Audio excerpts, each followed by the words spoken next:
A few weeks ago, I made a video talking about my initial experience of using the Resolve Speed Editor, which was sent to me by Blackmagic Design to try out. But what I didn't mention in that video was that they also sent me its bigger brother, which is the full editor keyboard. And ever since I got these, I've been swapping back and forth between the two and just trying to figure out how each of them fits into my workflow. And at this point, I've been using them for a couple of months, and I have a few thoughts that I wanted to share because I feel like they might be helpful to those of you thinking about picking one of these up. So just to clarify, because I've already made a full video dedicated to the Speed Editor, you can go and check that out first, because pretty much all of my thoughts about it since then are exactly the same. I've just been using it and getting used to how it works a lot more. In this one, I wanted to focus more on the full editor keyboard, so it's gonna be like part comparison between the two, but also part review of the editor keyboard, and we're also going to talk about what type of user either one of these might be right for.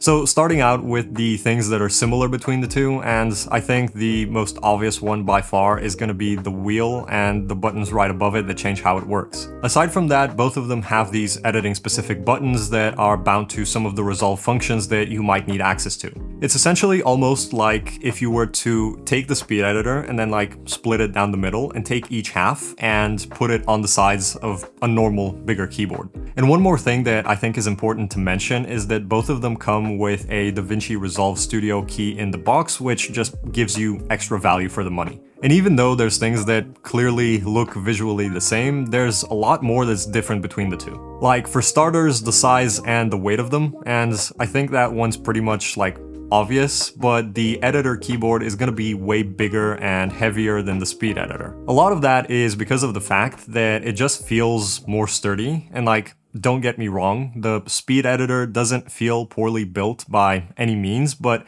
the big keyboard is just a lot denser. Like, if I needed to use one of these for self-defense, I would have absolutely no issues picking up the big keyboard and just like solving my issue, you know? But jokes aside, both of them are built really well. The big one is just obviously heavier. Aside from that, another thing that could be a deciding factor for a lot of people is that the Speed Editor is designed to be used in combination with another keyboard. And on the other hand, the big one is already its own standalone keyboard. You can use it for pretty much anything else when you're not editing, just like a normal keyboard. And I've even tried using it for gaming, and it does kind of work, even though some of the keys are kind of laid out a little bit weird. I'm not gonna lie to you, I'm not about to switch my regular keyboard that I use for gaming with this one, but like, if you spend the time getting used to it, I'm sure that it could work. But the option to be able to use it outside of Resolve could be something that a lot of people prefer to having a keyboard and a separate Speed Editor. The next one is that even though the wheels on them look the same, they feel different. The one on the big keyboard has a little bit more resistance to it, and it doesn't just like spin as freely as the one on the small panel. Also, the Speed Editor has this feature where a lot of the buttons have different functions depending on whether you click them once or double click them,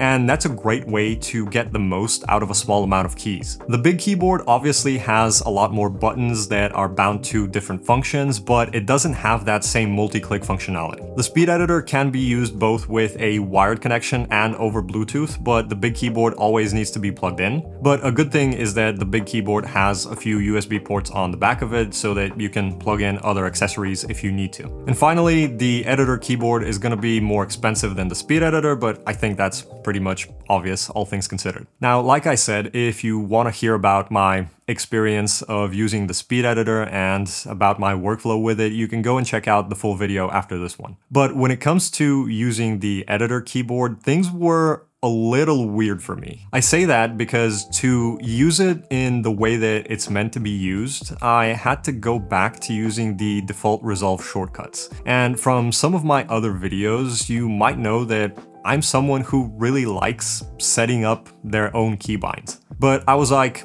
you know what?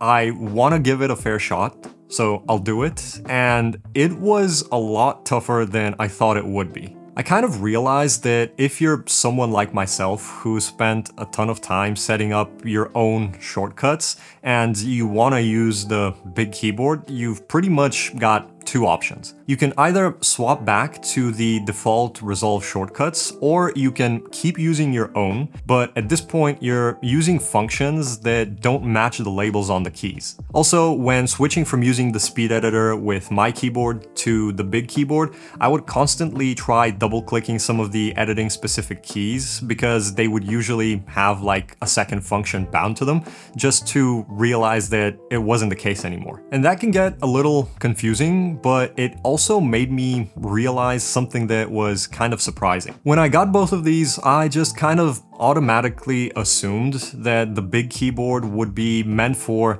those people that have a little bit more experience in Resolve because it has a lot more functions, keys, and it just looks more complicated. The thing is, the more I used it, the more I kind of realized that's not the case, and I'll try to explain why I think that in a bit. But I also wanted to try something out to see if it would confirm what I already thought about the speed editor and the editor keyboard. So I went ahead and I gave each of them to a couple of other editor friends of mine to just kind of try them out and see what they think about them. Some of the people that I reached out to were a little bit newer to working with Resolve, and others had a few years of experience. And after a few weeks, I got a few bits and pieces of feedback that were actually really interesting. And a lot of them were right in line with what I've already been thinking ever since I started trying to actively use both of the keyboards. For example, something that I heard from the people who had a lot more experience in Resolve was that they found it a lot easier to include the speed editor into their workflow than the editor keyboard. And the reason was exactly that same thing that I mentioned about the fact that if you want to use the big keyboard correctly, you either have to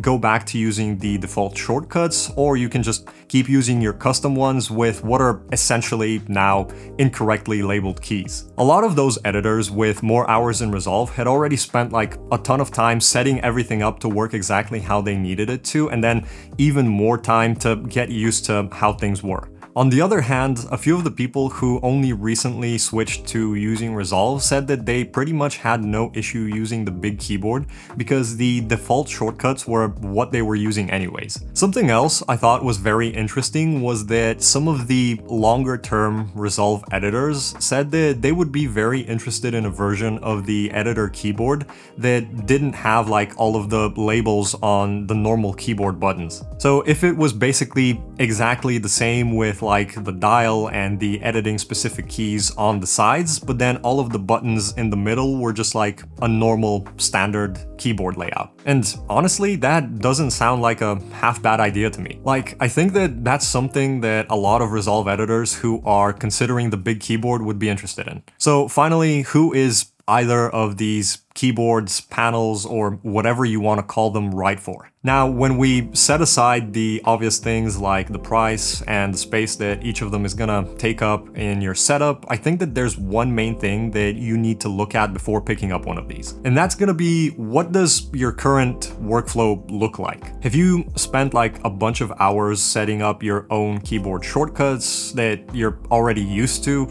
Or are you one of the people that just chose to stick with the default ones? If you're not already using the default keybinds and you're not okay with the idea of swapping back to them, then maybe picking up the big keyboard isn't gonna make much sense to you. But on the flip side, if you're newer to Resolve, maybe the fact that you have everything laid out in front of you could be something that helps you get used to the software faster. And this kind of ties back to what I was saying earlier in the video. Back when I was looking at these for the first time, I thought that the editor keyboard is the one that's meant for more experienced Resolve users, and the speed editor would be more meant for like beginners because it just looks smaller and more unassuming. But after using them for a while, I now personally think that it's completely the opposite. In my mind, the speed editor is the perfect tool for someone who's got almost all of the other stuff customized exactly how they like it. And I feel like the editor keyboard is better for like newer Resolve users who would benefit from being able to,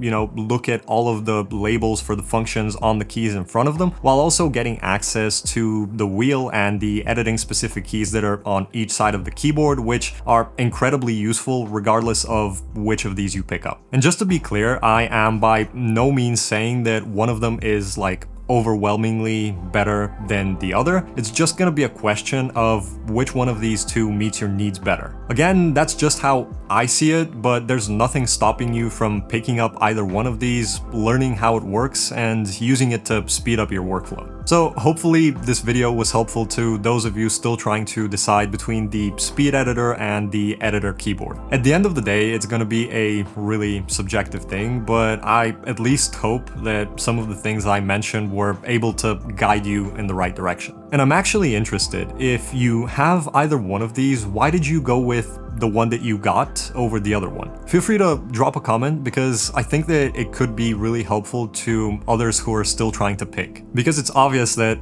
my experience and my point of view isn't gonna match everyone else's. As always, if you made it until the end, I genuinely appreciate it. Thank you for watching, and I'll see you in the next one.